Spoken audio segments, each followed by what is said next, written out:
Hey, what's going on? Us in Ethiopia next March 2025. And this is going to be an iconic trip that you don't want to miss, a trip of a lifetime. We're going to be visiting Addis Ababa, Gondor, Lalibela. You'll have a chance to taste the amazing Ethiopian food. You'll also have a chance to visit the Rastafarian community. You'll get the history, you'll get the fashion, you'll have an opportunity to shop. It's going to be a trip, an experience of a lifetime. So make sure you sign up to join us in Ethiopia, March 2025.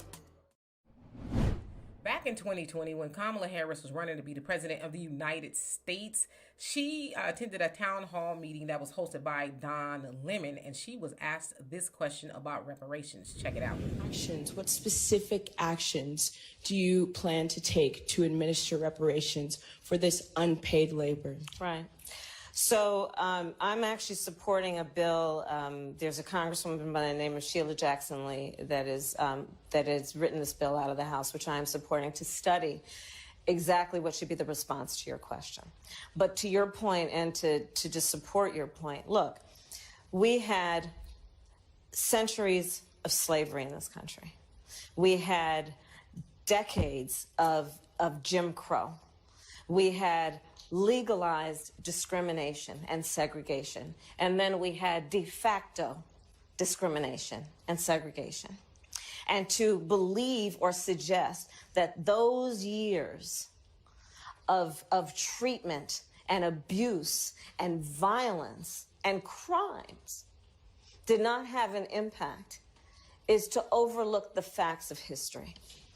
And for that reason, I support the legislation and what we need to do to think about specifically what it means in terms of the next steps. But I thank you for that question. Senator, yes or no, do you support financial reparations? I support that we study that. We should study it. So as you saw there, she was asked, about her stance on reparations and what she plans to do about it as she becomes the president. So she gave a whole bunch of word salad. She talked about now the late Sheila Jackson Lee and the HR 40 study that she actually took up from John Conyers, who originated it, and he passed away.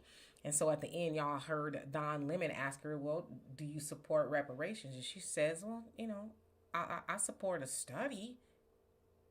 Now, I've seen people post this, Kamala supporter. See, she said she would do reparations. She didn't say she would do reparations because, again, we've heard her say what? So I'm not going to sit here and say I'm going to do something that's only going to benefit black people.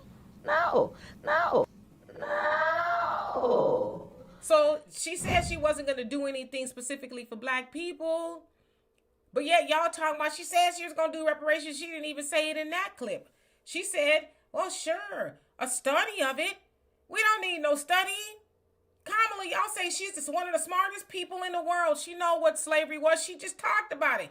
Oh, the things that slaves went through, this, that, and the other. So she already talked about the study. She had the cliff notes right there. So what is there to study? That was her way of saying, oh my God, I'm on CNN, I'm on the spot, and there's a lot of other people like white people, Asians, and Hispanics watching. I don't want to make them mad. I need them to vote for me. So I'm not going to say that I'm for reparations for my people. I'm going to say, well, yeah, sure, I support a study of it. You don't need to study nothing else. See, that's the stuff that people should be asking Kamala right now, since she's trying to get to the White House on the backs of black voters. Hey, you said you was going to study it, and all the time that you've been in the White House, did you crack open those dusty books that y'all supposed to be studying? Did you do it? Did you have the time to do that? Because we ain't see you do nothing else besides pretend like you was doing something on the border. So did you have time to study? We should be asking her that. And what is your conclusion? Did you conclude that all of the horrors that our ancestors have been through in Jim Crow and even now, did you conclude whether we deserved it or not? See, y'all allowing her to play in the faces of black Americans, and y'all think that's cute. Y'all think it's all right that y'all putting up these clips of her talking about study and reparations. We don't want no study. We've made that clear. We do not want studies. Children know what happened in slavery, so there's nothing to study. You know that our ancestors were robbed of their labor and the wealth that was attached to it. You know that all of our communities have been burnt down by white supremacists, and we have not been given that back. Y'all know that. Y'all know that even today, there is a wealth gap that will take 232 years to close due to all the horrors that happened to our ancestors and all of that wealth they were denied. So she talked about back then, I support a study of it. Well, you done passed the bar. You done went to the Senate. You were the Attorney General. You were the DA, the Vice President. You're a very astute woman. So by now you should have studied why we need reparations. But see, she gonna continue to play games. And a lot of y'all out there gonna let her. But we're telling you right now, damn a study, write the check. So anyway, y'all tell me what you think of that. And for more insightful commentary, please subscribe to this channel and my channel, The Demetra Kaye Show, here on YouTube.